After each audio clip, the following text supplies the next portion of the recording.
नमस्कार साथियों, शाला दर्पण पोर्टल पर विद्यालय लॉगिन पे संस्था प्रधान और अध्यापकवार बोर्ड परीक्षा परिणाम की प्रविष्टियां की जानी है। तो किस तरह से की जानी है इसके बारे में आज हम इस वीडियो में देखेंगे। तो सबसे पहले हमें शाला दर्पण में आपको परिणाम टैब में ये स्टाफ रिजल्ट नाम से टैब मिलेगा। इस स्टाफ रिजल्ट में आपको स्कूल परिणाम जो टैब है इसमें आपको यहाँ पे 10वीं और 12वीं का परीक्षा परिणाम एंटर करना है। तो कार्यरत, कार्यवाहक या कार्यमुक्त इनमें से आपको सेलेक्ट करना है।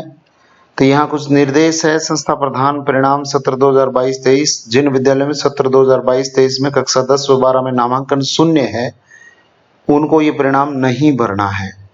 इसके अलावा दिनांक 1/7/2022 से 28/2/2023 के मध्य कार्यरत कार्यवाहक संस्था प्रधान की प्रविष्टि करें।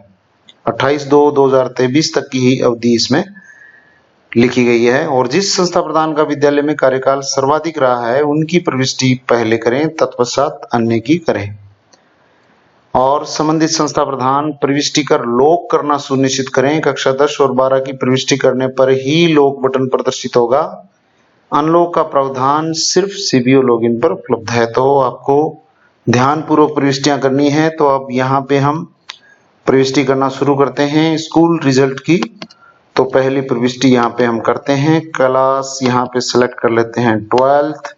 टोटल अपीयर स्टूडेंट्स है यहाँ 66 और फर्स्ट डिवीजन है 53 और सेकंड डिवीजन है 13 और यहाँ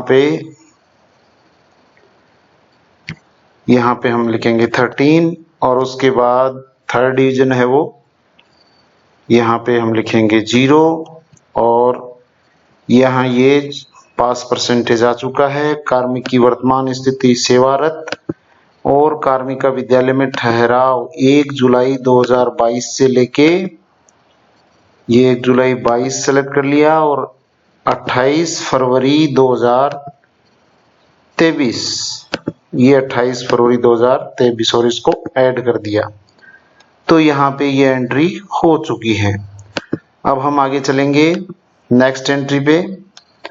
तो डेटा अपडेटेड सक्सेसफुली। यहाँ पे 12th का रिजल्ट आ चुका है, प्रविष्टि हो चुकी है लाइन। और इसमें कुछ एडिट करना हो तो आप इसको एडिट कर सकते हैं। उसके बाद हम चलेंगे इसी तरह से 10th का रिजल्ट है वो यहाँ पे एंटर होगा। यहाँ पे हम नाम सेलेक्ट कर लेते हैं।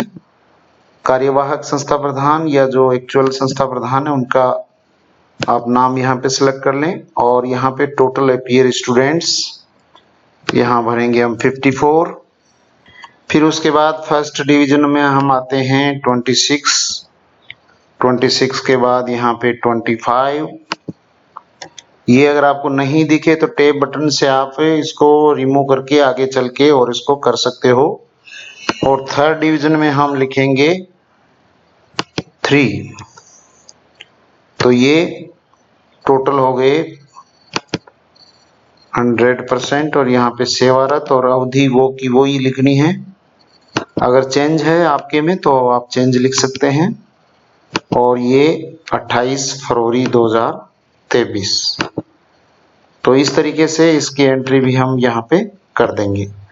और ऐसे ही आपको अध्यापकवार जो परीक्षा परिणाम है उसमें एंट्री करनी है। तो इसको हम यहाँ से बाहर निकल जाते हैं। ये देखो लॉक का बटन आ गया है तो इसको यहाँ से आपको लॉक करना है।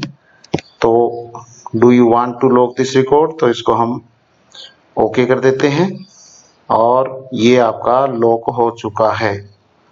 उसके बाद आप चलेंगे अध्यापकवार परीक्षा परिणाम में। तो यही परिणाम टैब और उसके बाद स्टाफ रिजल्ट और उसके बाद अध्यापक परिणाम। और इसमें अध्यापकवार परीक्षा परिणाम की क्लिक हियर फॉर एंट्री, इसमें आप एंट्री करेंगे। तो यहाँ पे भी अध्यापक परिणाम सत्र 2022-23 जिन विद्यालयों में सत्र 2022-23 में कक्षा 10 और 12 का नामांकन शून्य है उनको परिणाम नहीं भरना है। दिनांक 1/7/2022 से 28/2/2023 के मध्य कार्यरत या कार्य व्यवस्थार्थ अध्यापन करवाने वाले समस्त विषयाध्यापकों की इसमें एंट्री करनी है। और ध्यानपूर्वक एंट्री करनी है क्योंकि इसमें अनलॉक का बटन है वो सीबीओ लॉगिन पर उपलब्ध है। अगर गलत प्रविष्टि हो जाती है तो आपको सीबीओ कार्यालय से अनलॉक करवाना होगा। तो यहाँ पे हम देख रहे हैं कि 10वीं और 12वीं के कुछ सब्जेक्ट्स की एंट्री हो चुकी है। तो एक सब्जेक्ट की हम एंट्री और करके देखते हैं। यहाँ पे हम एक दूसरा सब्जेक्ट लेते हैं जिसकी एंट्री करनी है हमें।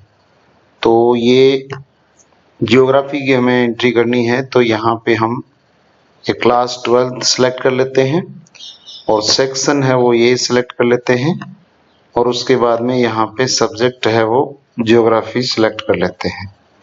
और यहाँ पे ज्योग्राफी के जो स्टूडेंट्स हैं वो 66 हैं। तो ये 66 टोटल अपीयर स्टूडेंट्स हो गए। उसके बाद में हम टैब से अगले में जाएंगे क्योंकि यहाँ पे अक्सर वो दिखेंगे नहीं, आप ध्यानपूर्वक एंट्री करें इसकी, नहीं तो फिर इसको डिलीट करने में दिक्कत आएगी। तो यहाँ पे हम टैब से अगले सेल में चले गए। फर्स्ट डिवीजन जो ज्योग्राफी में जितने बच्चों की आई है वो यहाँ पे हम प्रविष्ट करेंगे। तो यहाँ पे हम देखेंगे कि फर्स्ट डिवीजन है वो 62 स्टूडेंट्स के हैं। तो 62 लिख दिया। उसके बाद में फिर टैब से नेक्स्ट पे जाएंगे और यहाँ पे सेकंड डिवीजन है वो 4 के हैं और फिर टैब से हम इसमें थर्ड डिवीजन में जाएंगे। तो थर्ड में आपको 0 भर देना है। यहाँ पे थर्ड डिवीजन कोई स्टूडेंट नहीं है तो इसलिए हमने इसको 0 भरा है। उसके बाद में आपको जैसे ये सारे सेल है वो, अब यहाँ पे आपको ये जो अवधि है वो 1 जुलाई 2022 से, ये 1 जुलाई 2022 से आपको 1 जुलाई 28 फरवरी 2023 तक भरनी है।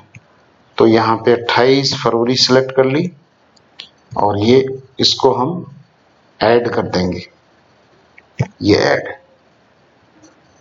इस तरीके से ये हमने एंट्री वो ऐड कर दी ज्योग्राफी। और इसी तरीके से शेष बच्चे जो सब्जेक्ट्स हैं उनकी एंट्री कर देंगे। जैसे एंट्री करेंगे सारी एंट्री जब हो जाएगी तो उसके बाद में आपके यहाँ लॉक का बटन दिखेगा, उससे आपको लॉक करना है। जिस तरह हमने उसमें किया था स्कूल रिजल्ट में, वैसे ही यहाँ पे लॉक का बटन दिखेगा। और लॉक का स्टेटस भी आप यहाँ से चेक कर सकते हैं। Click here to view lock status. तो यहाँ पे हम देखेंगे कि 10 का यहाँ शो करते हैं तो मैप्ड हो चुका है। 10वीं का आप लॉक कर सकते हैं। 10वीं का जैसे अभी कंप्लीट है इसमें, तो आप इसको ये lock, your data is locked successfully. और 12th का अभी तक सारे सब्जेक्ट का आया नहीं है, इसलिए यहाँ पे अभी हम इसको लॉक नहीं करेंगे। तो इस तरीके से ये परीक्षा परिणाम की प्रविष्टि है वो आपको सालों-दर्पण पर करके और लॉक करना है। लॉक करना अनिवार्य है, अन्यथा ये यहाँ आगे शो नहीं होगी। Thank you very much.